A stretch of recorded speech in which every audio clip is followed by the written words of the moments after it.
Friends, నా పేరు కోసం మీరు చూస్తున్నారు.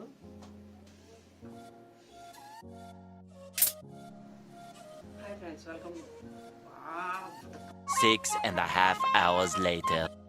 హాయ్ ఫ్రెండ్స్, నా పేరు కోసం welcome to the channel Telugu PC world. ఈరోజు మన టాపిక్ ఏంటంటే కంప్యూటర్ కాంపోనెంట్స్ గురించి. కంప్యూటర్ కాంపోనెంట్స్ అంటే నేను మీకు స్పెషల్గా చెప్పక్కర్లేదు, ఎందుకంటే మీ అందరికీ తెలుసు కూడా. కంప్యూటర్ కాంపోనెంట్స్ అంటే ఫర్ ఎగ్జాంపుల్ సిపియు, జీపీయూ, ఇంకా మదర్ బోర్డ్ కూడా ఉంటుంది అనుకుంటా, బట్ నాకు అంత అలా గుర్తులేదు ఫ్రెండ్స్. ఏం చేస్తున్నారు నువ్వు అక్కడ? నీకు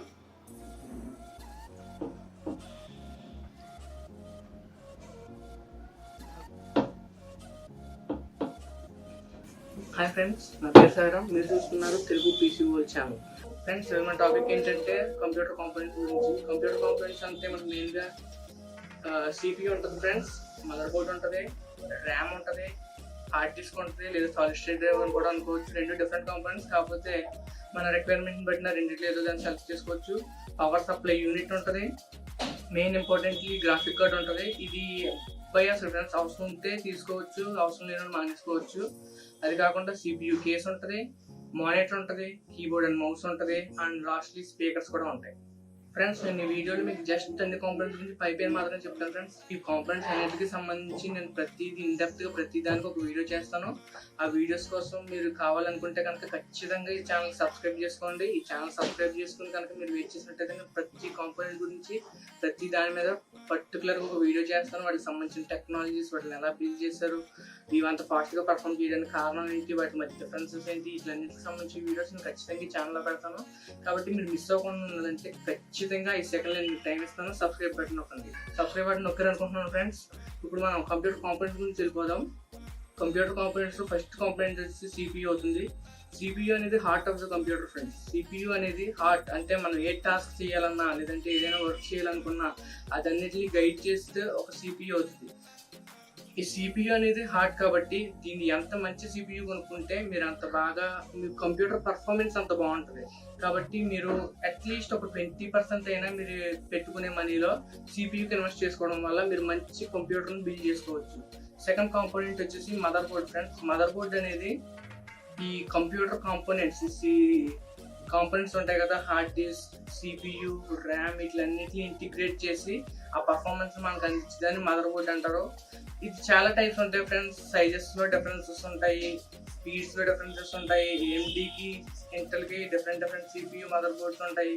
జనరల్గా మదర్ బోర్డ్స్ అంత కాస్ట్లీ ఏం కాదు ఫ్రెండ్స్. మదర్ బోర్డ్స్ కోసం మీరు జస్ట్ ఒక 5 to 10% మీ బడ్జెట్లో కేటాయించుకుంటే సరిపోతుంది. ఓవరాల్ పీసీ బిల్లో 5 to 10% మదర్ బోర్డ్స్ కోసం పెట్టుకుంటే మీకు మంచి మదర్ బోర్డ్ వస్తుంది. అండ్ థర్డ్ కాంపోనెంట్ వచ్చేసి ర్యామ్ ఫ్రెండ్స్. ర్యామ్ అనేది ర్యాండమ్ యాక్సెస్ మెమరీ అంటారు.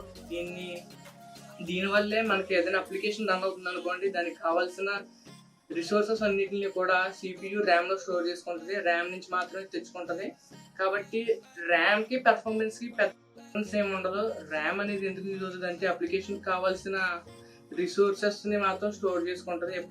ఎప్పుడైనా సరే ఒక సిపియూ ఒక రిసోర్సెస్ కావాలనుకోండి, అలాంటి టైంలో ర్యామ్ దగ్గర నుంచి సిపియూ అనేది రిసోర్స్ తెచ్చుకుంటుంది.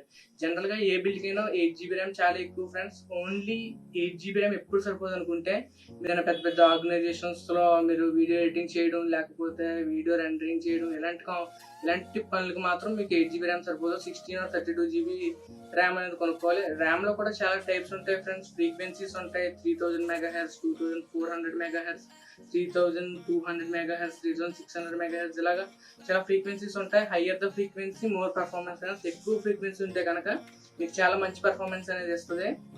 ఫిఫ్త్ కాంపోనెంట్ వచ్చేసి మనకి ఏంటంటే hard disk or solid state drives friends. Hard disk అనేది ఒక స్పిన్నింగ్ మ్యాగ్నెటిక్ డిస్క్. మనకి ఏదైతే ఫైల్స్ ఉన్నాయో ఆ ఫైల్స్ అన్నిటిని కూడా మనం హార్డ్ డిస్క్లో స్టోర్ చేసుకుంటాం.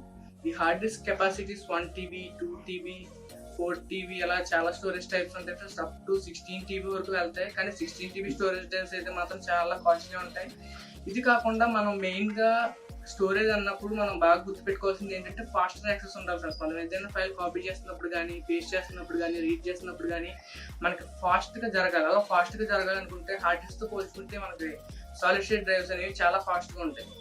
కాబట్టి నేను ఎప్పుడైనా సరే మీరు ఒక పీసీ బిల్డ్ చేసుకునే ఫలం అయితే ఖచ్చితంగా మీరు సాలిడ్ స్టేట్ డ్రైవ్స్ని కొనుక్కోమని చెప్తాను. అట్లీస్ట్ ఒక 120 GB మీరు సాలిడ్ స్టేట్ డ్రైవ్ వాడుకుని వాటిని కనుక మీరు సిస్టంలో ఇన్స్టాల్ చేసుకున్నారంటే మీకు boot times plus operating system చాలా ఫాస్ట్గా ఉంటుంది. కాబట్టి మీకు ఖచ్చితంగా సాలిడ్ స్టేట్ డ్రైవ్ అనేది మాత్రం ఉండాల్సిన కాంపోనెంట్ ఫ్రెండ్స్. మీరు హార్డ్ డిస్క్ కొనుక్కునే పని అయితే 1 TB హార్డ్ డిస్క్ కొనుక్కోండి, కాకపోతే సాలిడ్ స్టేట్ డ్రైవ్ మాత్రం మిస్ చేయకండి. ఎందుకంటే దానివల్ల ఎంత పర్ఫార్మెన్స్ ఇంక్రీజ్ అవుతుందని మీరు అసలు ఊహించలేరు. కాబట్టి సాలిడ్ స్టేట్ డ్రైవ్స్ ఖచ్చితంగా ఒకటి కొనుక్కుని అట్లీస్ట్ 120 GB అయినా వేసుకోండి. సి డ్రైవ్ వాడుకోండి. మిగతా ఏదైతే ఉందో మిగతా స్టోరేజ్ కావాలనుకుంటే మీరు ఖచ్చితంగా హార్డ్ డిస్క్ కొనుక్కుని హార్డ్ డిస్క్లో మిగతా ఫైల్స్ అనేది స్టోర్ చేసుకోండి. 5th కాంపోనెంట్ వచ్చేసరికి పవర్ సప్లై గాయస్. పవర్ కావాలి కదా, ఏ కాంపోనెంట్ వర్క్ చేయాలన్నా ఖచ్చితంగా పవర్ ఉండాలి. కాబట్టి పవర్ సప్లైని మనం చాలా జాగ్రత్తగా చూస్ చేసుకోవాలి. నార్మల్గా చీప్ బిల్స్ కోసం అయితే అంత అలాగా మనం చూస్ చేసుకోకలేదు. ఏదో ఒక నార్మల్ పవర్ సప్లై తీసుకుంటే సరిపోద్ది. ఇంటెక్స్ దగ్గర నుంచి కానీ ఏదైనా ఒక కంపెనీ దగ్గర ఏదైనా నార్మల్ పీసీ బిల్ కోసం అయితే మనం తీసేసుకోవచ్చు. అలా కాకుండా మీరు ఎక్స్పెన్సివ్ పీసీస్ కనుక బిల్ చేస్తే కనుక మీరు చాలా జాగ్రత్తగా ఉండాలి పవర్ సప్లై విషయంలో. ఎందుకంటే డిఫరెంట్ కాంపోనెంట్స్ అనేవి డిఫరెంట్ వోల్టేజ్ లెవెల్స్లో పనిచేస్తాయి. జనరల్గా సిపియూ ఉందనుకోండి, సిపియూకి 5 volts DC కావాలి. అదే మదర్ బోర్డ్ ఉందనుకోండి, మదర్ బోర్డ్ ఇన్పుట్ వచ్చి 12 volts, హార్డ్ డ్రైవ్ 12 volts కానీ 5 volts కానీ తీసుకుంటుంది. కాబట్టి ఇలాంటి డిఫరెంట్ వోల్టేజ్ లెవెల్స్తో డీల్ చేస్తూ ఉంటుంది. కాబట్టి మంచి పవర్ సప్లై యూనిట్ కనుక లేకపోతే మీకు పర్ఫార్మెన్స్ డ్రాప్ అయిపోతుంది. అంతేకాకుండా సిస్టమ్ కాంపోనెంట్స్ ఏవైతే ఉన్నాయో సిస్టమ్ కాంపోనెంట్స్ కూడా త్వరగా పాడైపోయే ఛాన్సెస్ ఉంటాయి. కాబట్టి ఎప్పుడైనా సరే బ్రాంజ్ ప్లస్ సర్టిఫికేషన్ ఉన్న పవర్ సప్లై యూనిట్స్ అయితే కొనుక్కోండి. మీరు మంచి పీసీ బిల్ చేసే ఉద్దేశం ఉంటే and fully modular power supplies తీసుకోవడానికి కూడా ట్రై చేయండి.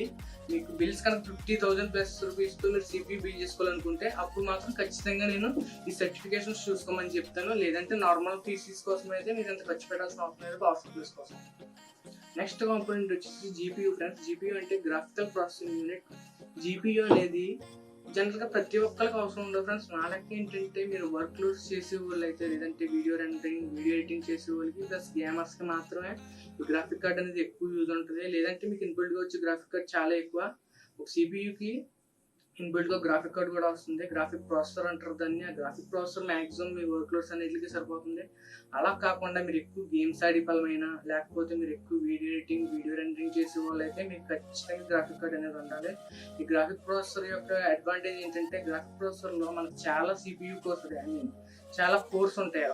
మనకు నార్మల్ కంప్యూటర్ ప్రాసెసర్ తీసుకున్నట్లయితే అందులో గట్టిగా అయితే ఒక 4 to 8 కోర్స్ ఉంటాయి. ఇప్పుడు రీసెంట్గా థ్రెడ్రిబ్బర్ అని చెప్పేసి ఒక కొత్త సిరీస్ వచ్చింది ఫ్రెండ్స్. థ్రెడ్రిబ్బర్ ఏంటంటే అది చాలా హెవీ వర్క్ లోడ్స్ని హ్యాండిల్ చేసేయగలిగే ప్రాసెసర్. దానికి ఏకంగా 64 కోర్స్ ఉంటాయి, 128 థ్రెడ్స్ ఉంటాయి. కానీ మీరు దాని జీపీయూతో కంపేర్ చేయాలంటే పూర్తిగా ఇండిఫరెంట్. సిపియూ అనేది చాలా ఫాస్ట్గా ఉంటుంది, కాకపోతే ఎటువంటి టాస్క్లైనా పర్ఫామ్ చేయగలుగుతుంది. కాకపోతే జీపీయూ అనేది అలా కాదు. జీపీయూ చాలా లిమిటెడ్ వర్క్ చేయగలుగుతుంది. కాకపోతే దానికి ఒక 3,000, 4,000 జీపీయూ కోర్స్ ఉండడం వల్ల ఆ చేయాల్సిన వర్క్ని ప్యారలల్ ప్రాసెసింగ్ అనే కాన్సెప్ట్ చాలా ఫాస్ట్గా కంప్లీట్ చేస్తుంది. కాబట్టి ఈ రెండింటి విషయంలో మనం కంపేర్ చేసుకున్నట్లయితే ఇది చేసే వర్క్ చాలా డిఫరెంట్ అయినప్పటికీ కూడా జీపీయూ అనేది చాలా ఫాస్టర్గా ఉంటుంది. ఓన్లీ వీడియో ఎడిటింగ్ రెండరింగ్ టైమ్స్లో మాత్రం. 7th కాంపోనెంట్ వచ్చేసరికి optical drives friends. Optical drive అనేది మనకి మెయిన్గా మనం చూసుకోవాల్సింది ఏంటంటే ఆప్టికల్ డ్రైవ్స్ ఒక సిడి డ్రైవ్ అనమాట. సిడి డ్రైవ్ ఏంటంటే నాకు తెలిసినంత వరకు రీసెంట్ పీసీ బిల్స్లో ఆప్టికల్ డ్రైవ్స్ ఎప్పుడో మానేశారు. కాకపోతే అంటే మనం చెప్పలేం కదా, చాలా మంది డివిడీస్ ఉంటాయి, ఓల్డ్ డివిడీస్ కానీ పాటల సీడీలు కానీ ఉంటాయి. అలాంటి వాళ్ళు మాత్రమే ఆప్టికల్ డ్రైవ్ని చూస్ చేసుకోవచ్చు. లేదంటే నాకు తెలిసినంత వరకు ఆప్టికల్ డ్రైవ్తో పెద్ద సంబంధం లేదు, పెద్ద యూజ్ కూడా లేదు. అండ్ నెక్స్ట్ కాంపోనెంట్ వచ్చేసరికి కేస్ ఫ్రెండ్స్. సిపియూ మనం ఇప్పుడు మనం చాలా కాంపోనెంట్స్ కొన్నాం. ఈ కాంపోనెంట్స్ అన్నింటినీ కూడా మనం కేసులో పెట్టాలి. మదర్ బోర్డ్ని అన్నింటినీ కూడా ఒక కేసులో పెట్టాలి. దాన్ని సిపియూ కేస్ అంటారు. సిపియూ కేస్ అనేది మనకి నాకు తెలిసినంత వరకు అది పర్టికులర్ పర్సనల్ ప్రిఫరెన్స్ ఫ్రెండ్స్. మనకి ఇంట్రెస్ట్ ఉండడం, మన ఇంట్రెస్ట్ని బట్టి కొనుక్కోవచ్చు. కలర్స్, సైజెస్ వీటిలన్నింటినీ మన ఇంట్రెస్ట్ని బట్టి కొనుక్కోవచ్చు. మనం ప్రత్యేకించి ఇదే తీసుకోవాలని నేనేం చెప్పను. మీరు కనుక ఆర్జీబీ బిల్ చేసుకుంటే కనుక మీరు ఆర్జీబీ పీసీ బిల్స్ అయితే కనుక మీరు ఖచ్చితంగా మరి నాకు తెలిసినంత వరకు టెంపర్డ్ గ్లాస్ ఉన్న పీసీ కేస్ అయితే తీసుకోవాలి. లేదనుకుంటే నార్మల్ కేస్ అని తీసుకోవచ్చు. కాకపోతే పీసీ కేస్ చూస్ చేసుకునేటప్పుడు మదర్ బోర్డ్ని బట్టి చూస్ చేసుకోవాలి. ఎందుకంటే పెద్ద పీసీ కేసెస్లో చిన్న మదర్ బోర్డ్స్ పడతాయి, కానీ పీసీ కేసు చిన్నగా ఉందనుకోండి అందులో మీరు పెద్ద మదర్ బోర్డ్స్ పెట్టలేరు. కాబట్టి కంపాటబిలిటీ ఇష్యూస్ అనేవి ఉంటాయి. మీరు ఖచ్చితంగా చూసుకుని మాత్రం తీసుకోండి పీసీ కేసెస్ చూసుకున్నప్పుడు. నేను చెప్పాను కదా ప్రతి వీడియో నేను ప్రతి కాంపోనెంట్ గురించి పర్టికులర్గా డీటెయిల్ వీడియో చేస్తాను. మీరు అది మిస్ అవ్వకూడదు అనుకుంటే ఖచ్చితంగా సబ్స్క్రైబ్ చేసుకోండి. నెక్స్ట్ కాంపోనెంట్ వచ్చేసి మనకు మానిటర్ ఫ్రెండ్స్. మానిటర్ కూడా పర్ఫార్మెన్స్. మానిటర్స్ అనేది మంచి కాస్ట్లీ మానిటర్స్ ఎప్పుడు తీసుకోవాలంటే మీరు గేమింగ్ ఆడే వాళ్ళు అయితే మాత్రం ఈ కంపాటబిలిటీస్ చూసుకోవాలి, జీసీ కంపాటబుల్ కాదా, రిఫ్రెష్ రేట్ ఎంత ఉంది, ఇలాంటివన్నీ కూడా మీరు గేమింగ్ ఆడే వాళ్ళు అయితే మాత్రం చూసుకోవాలి. లేదంటే నాకు చూసినప్పుడు నార్మల్గా మానిటర్స్ అయితేనో మీకు జస్ట్ ఒక 4000 5000లో మంచి మంచి మానిటర్స్ వస్తాయి, 60 హెల్త్ రిఫ్రెష్ రేట్ వస్తాయి, 720p కానీ 1080p ప్యానల్స్ కానీ ఉంటాయి. నాకు చూసినప్పుడు ఐపీఎస్ ప్యానల్స్ 1080p మీకు చాలా ఎక్కువ. మళ్ళీ గేమింగ్ ఆడుకునే వాళ్ళకి మాత్రము మీరు మానిటర్స్ గురించి కొద్దిగా సర్చ్ చేయాల్సి ఉంటుంది, వాటి మీద కూడా ఖచ్చితంగా వీడియో చేస్తాను. నెక్స్ట్ కాంపోనెంట్స్ ఏంటంటే కీబోర్డ్, మౌస్ మరియు స్పీకర్స్. ఈ కీబోర్డ్ మౌస్ అనేది కూడా పర్ఫార్మెన్స్ మీకు ఏ కీబోర్డ్ కావాలంటే కీబోర్డ్ తీసుకోవచ్చు. గేమింగ్ మాత్రమే కీబోర్డ్ అనేది చేంజ్ అవుతుంది. నార్మల్గా అయితే మీరు ఒక 1000 రూపీస్లో ఏదో ఒక మంచి కీబోర్డ్ తీసుకోవచ్చు. అండ్ స్పీకర్స్ గురించి కూడా అంతే ఫ్రెండ్స్. జనరల్గా స్పీకర్స్ అనేవి కూడా మన పర్సనల్ ప్రిఫరెన్స్ అవుతాయి. మీకు మంచి ఆడియో సపోర్ట్ కావాలనుకుంటే కనుక మీరు 5.1 హోమ్ థియేటర్ సెట్ చేసుకోవచ్చు. అలా కాదు నాకు జస్ట్ జనరల్ యూజ్, నాకు పెద్ద యూజ్ చేయలేదు అనుకుంటే మాత్రం మీకు నార్మల్ స్పీకర్స్ సరిపోతాయి. 2.1 స్పీకర్స్ మీరు తీసుకుని మీరు ఈ సిస్టమ్ కనెక్ట్ చేసుకుంటే చాలా బాగుంటుంది ఫ్రెండ్స్. నేను తెలిసినంత వరకు స్పీకర్స్ కోసం అంత ఎక్కువ డబ్బులు ఖర్చు పెట్టక్కర్లేదు. సిస్టమ్కి సంబంధించి మీరు మ్యూజిక్ లో అయితే చెప్తే ఈ వీడియో మీకు నచ్చింది అనుకుంటున్నాను ఫ్రెండ్స్. ఈ వీడియో మీకు నచ్చితే కనుక ఖచ్చితంగా లైక్ చేయండి, షేర్ చేయండి, అండ్ సబ్స్క్రైబ్ కూడా చేసుకోండి.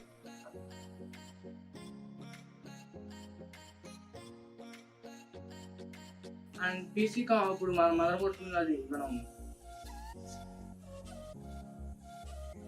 నెక్స్ట్ కాంపోనెంట్ వచ్చేసి మానిటర్. ఏంటంటే మన పీసీలో మనం ఏదైతే చేస్తామో ఆ వర్క్ అంతా మీరు చూసుకోవాలనుకుంటే ఖచ్చితంగా మీకు మానిటర్ ఉండాలి.